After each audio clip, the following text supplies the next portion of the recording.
फसल बड़ा मेहनत से तैयार होला। फसल के फसल तब न फसल जतना खेत में न लगा मौका बा। सतावे तीसरी खिसी देवर पिछुआरी के। अच्छा सतावे तीसरी खिसी देवर पिछुआरी भला के। हमारी भाई। खाड़ा करल विदसनिया इतना खेसारी के। हां तने न पीट दा के दाल निकल जाओ। सतावे तीसरी खिसी देवर पिछुआरी के। सतावे तीसरी खिसी देवर पिछुआरी के।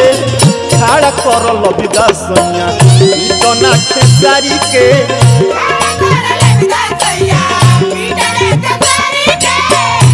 ए बबुआ मिठू भाई भौजाई के पिठू ले लो।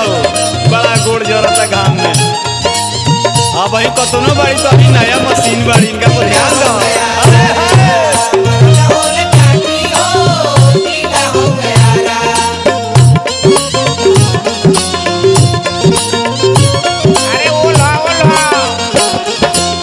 देखिए एगो औरत अपना मर्द से कहती है कैसे कहती है। दिन भर बैठी के खेलता रतास हो। चैत के काम सारा करता रनास हो। हे राजा दिन भर बैठी के खेलता रतास हो। चैत के काम सारा करता रनास हो। काट के बजहर करे लया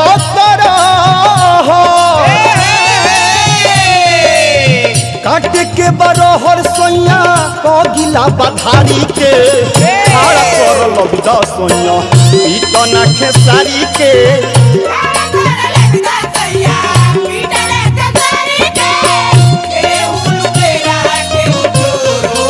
अच्छा अच्छा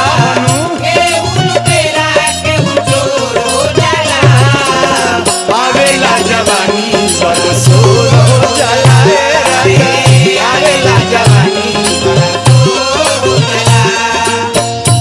आगना न पीट दो लबिता से कि छिलका निकल जाओ लगे दाल निकल जाओ लगे।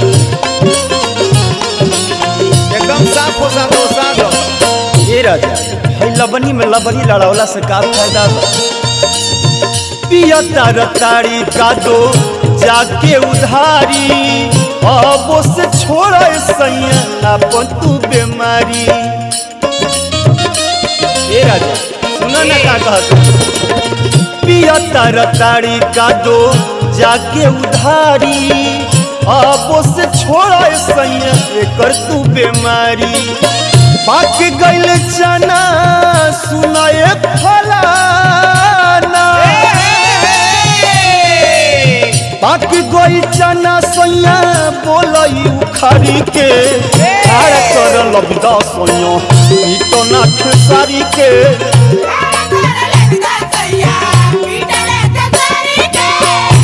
ए बबुआ मिठू भाई भौजाई के पिठू ले लो। बड़ा गोड़ जरता घाम में। अब ही कतनो बाड़ी तो अभी नया मशीन बाड़ी इनका पर ध्यान दो। अरे खाटी हो जिला हो बेरा यही जा मरद हो ले खाटी हो।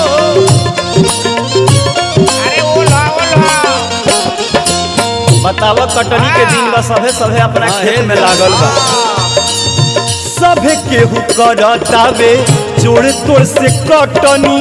तहारा त आदत लागल चाटे के चटनी।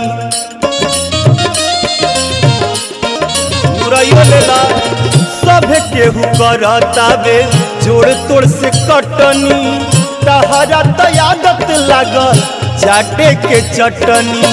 पिया वाला केस अब हो जाना रेस हो। पिया वाला केस चिंता छोड़ पटीदारी के। खाड़ा करल विदसनिया इतना खेसारी के। खाड़ा करल विदसनिया इतना खेसारी के। सतावे तीसरी खिसी देवर पिछुआरी के।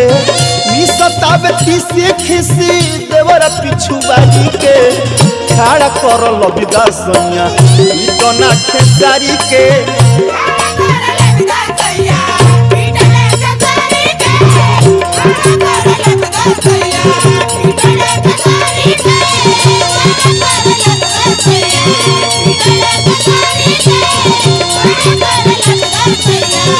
Bye.